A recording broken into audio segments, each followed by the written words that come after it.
Seguramente en tus círculos habrás escuchado alguna vez a alguien relatar una experiencia terrorífica, la cual al momento de ir a dormir, un ataque de pánico hacía presencia y te acurrucaba en sus brazos hasta el punto donde tu cordura parecía colapsar.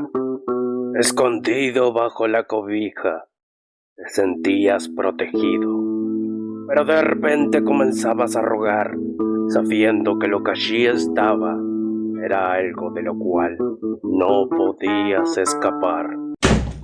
Un ser antiguo, según relatos, quien fue acarreado hasta nuestros días. Una diosa, una madre, una asesina. Hoy hablaremos de La Llorona. Su descripción indudablemente sería: mujer atormentada por un angustiante e irreversible dolor provocado por la ausencia irreparable de sus hijos. Desde el principio se nos cuenta cómo la primer madre, al dar a luz, falleció. De aquí las historias empiezan a brotar como burbujas, como si de reacción química se tratara. También tenemos otra versión que antepuso su de vida una para diosa dar a luz. lamentándose por la inminente destrucción de su pueblo y no poder evitarlo. De aquí en adelante, las historias que vuelven a La Llorona una entidad protectora se tornan oscuras con un declive extremista, porque se desprenden distintos relatos en donde sacrifica despiadadamente a sus hijos, los asesina por despecho, para complacer a su pareja, entre otros. Pero sin dudas, ya has escuchado o leído sobre esto. Por eso acudiremos a la voz de la experiencia, a quienes de primera mano vieron las habilidades inhumanas de esta entidad. A continuación te contaré 3 casos, los cuales te helarán la sangre y te harán valorar no haberla encontrado.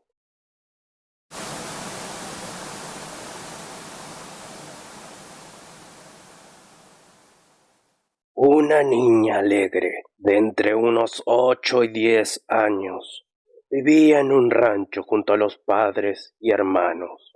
Ella, al ser la última hija del matrimonio, con el fin de no extrañar a su madre, ésta siempre la llevaba a comprar mercancía para la tienda familiar. Días antes, la mamá había comprado un paquete de papel higiénico, pero se lo había dejado olvidado en casa de sus progenitores. Estos últimos vivían a escasos metros de ellos.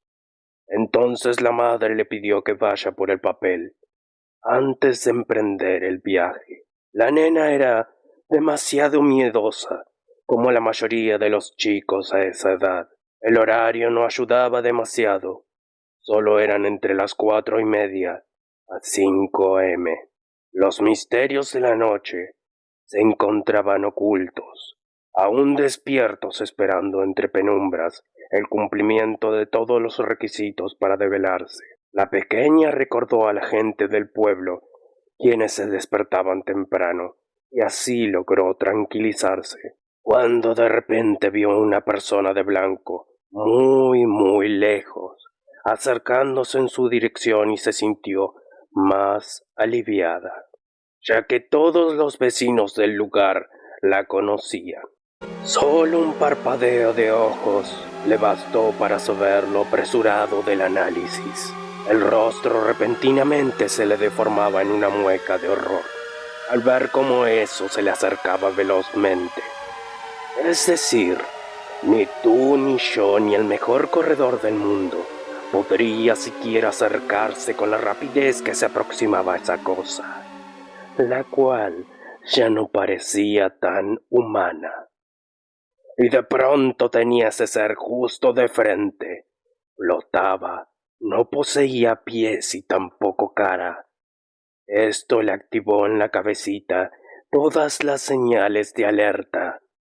Sentí un escalofrío recorriendo todo su pequeño cuerpo. Intentó gritar, pero un nudo en la garganta se lo impedía. Era una pesadilla hecha realidad, de la cual no podía despertar. Sentía algo intangible, ejerciendo presión constante, y poco a poco se le comprimía el corazón.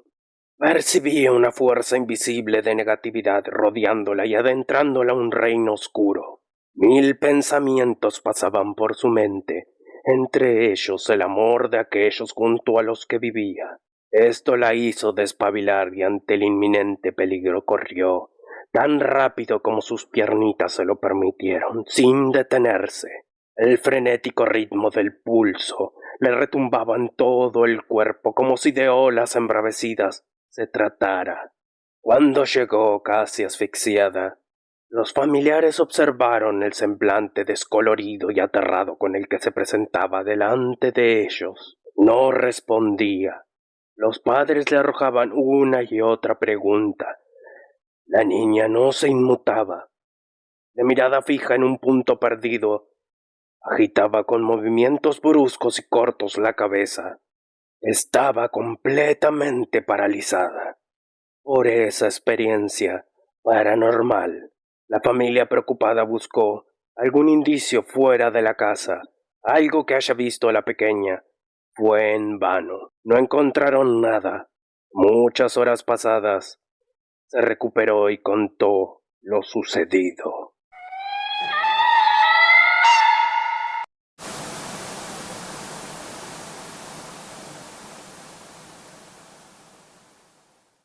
La vida da vueltas, a veces para bien y otras no tanto. Un hombre, al cual llamaremos Roberto, fue en su momento inmigrante en México.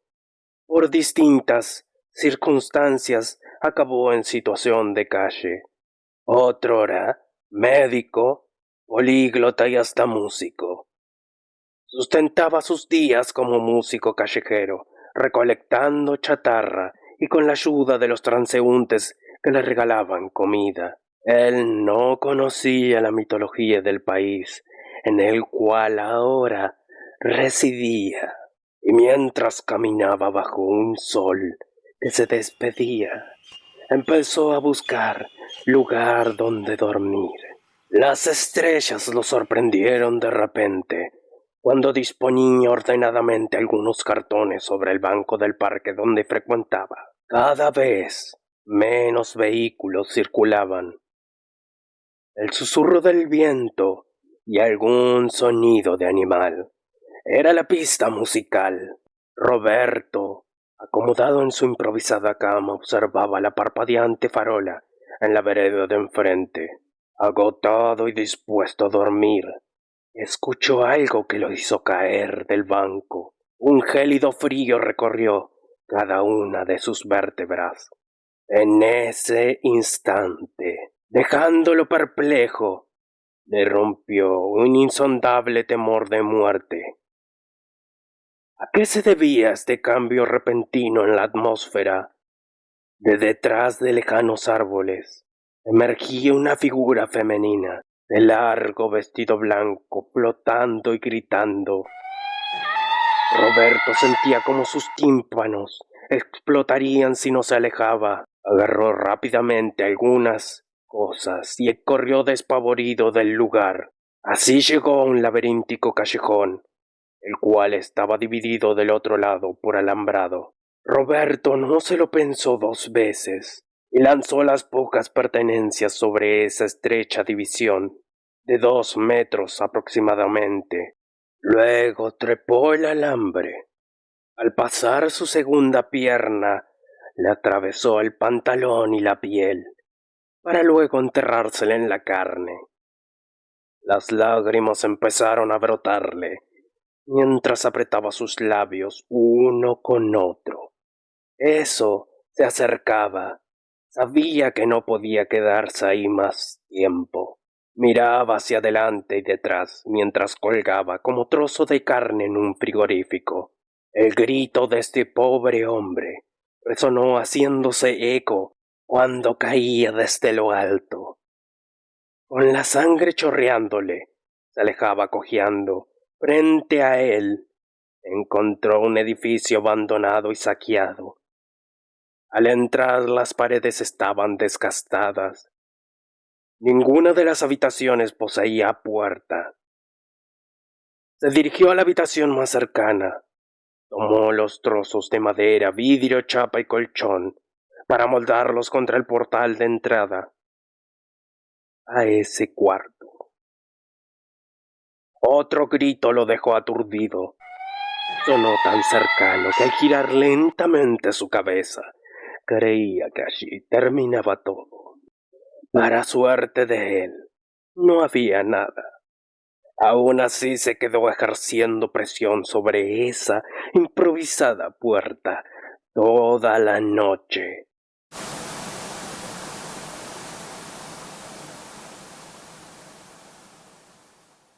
Hace no mucho tiempo, una pequeña de entre 6 y 7 años vivía en un diminuto pueblo donde las viviendas estaban bastante alejadas unas de otras. No poseían electricidad, entonces le sacaban el mayor provecho a las horas diurnas.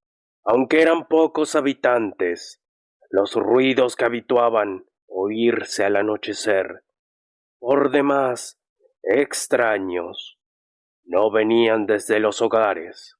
Entre estos muchos sonidos también podía percibirse el llanto desgarrador de la Llorona, el cual no es el clásico, "Ay, mis hijos", sino uno totalmente distinto y bastante tenebroso. Ahí se acostumbraba a dormir desde las 7 u 8 p.m., ya que más tarde escuchaban esos pláñidos y era demasiado peligroso estar deambulando en las calles. Pero como en todo lugar, siempre hay alguien quien hace caso omiso a las advertencias. La cantina albergaba en dicho interior a uno o dos valientes de turno, los cuales, sobrepasando el límite de horario dispuesto por esa comunidad, salían a las 10 de la noche de allí, en una salida igual a cualquier otra. Un señor llamado Pablo iba rumbo a su casa. Había bebido unas cuantas cervezas. Lo ebrio le daba el valor necesario, tanto de caminar o manejar su bicicleta entre tanta oscuridad. La luz de la luna lo acompañaba en tal travesía. En aquel momento todas las personas comenzaron a percibir el llanto de la Llorona muy lejos. Por lo tanto, estaba más cerca de lo que creían. El lamento se repetía continuamente. Lo siguiente fueron gritos de horror provenientes del señor. La gente tenía demasiado miedo de salir de sus moradas. Reconocieron la voz de éste, el cual gritaba sin detenerse. Cada uno de los pobladores, con el candil en mano, corrieron a socorrerlo. Las familias se reunían alrededor de él, quien yacía tirado en medio de un callejón. Ante tal suceso, el valor adquirido a través de la ebriedad había desaparecido. Ya fresco como una lechuga y temblando como una hoja, comenzó a narrarles lo sucedido. Manejaba tranquilamente cuando esos gritos desgarradores hicieron presencia. Diligentemente apresuró la marcha. Empero, aunque pedaleaba y pedaleaba, sentía que no avanzaba ni un centímetro. Según el relato, la Llorona sostenía la bicicleta con unos dedos puntiagudos terminados en garras bestiales, los cuales destrozaron completamente la rueda trasera. Ella los zarandeaba fuerte e implacablemente, hasta que voló por los aires y cayó acostado en el suelo. Él gritó utilizando todas sus energías y ella flotó en las alturas hasta esfumarse. En ese instante fue cuando todas las personas salieron de sus casas, en rescate de Pablo. ¿Te has encontrado? ¿Conoces a alguien que tuvo la mala suerte de tropezarse con esta entidad? ¿Qué acción tomaron para escapar? ¿Qué hubieras hecho de estar en los zapatos de las personas de los relatos? Me gustaría leerte en los comentarios, siempre con una actitud de respeto hacia los demás. Puedes darle like y seguirme para más videos así. Espero que tengas un buen día y una buena noche.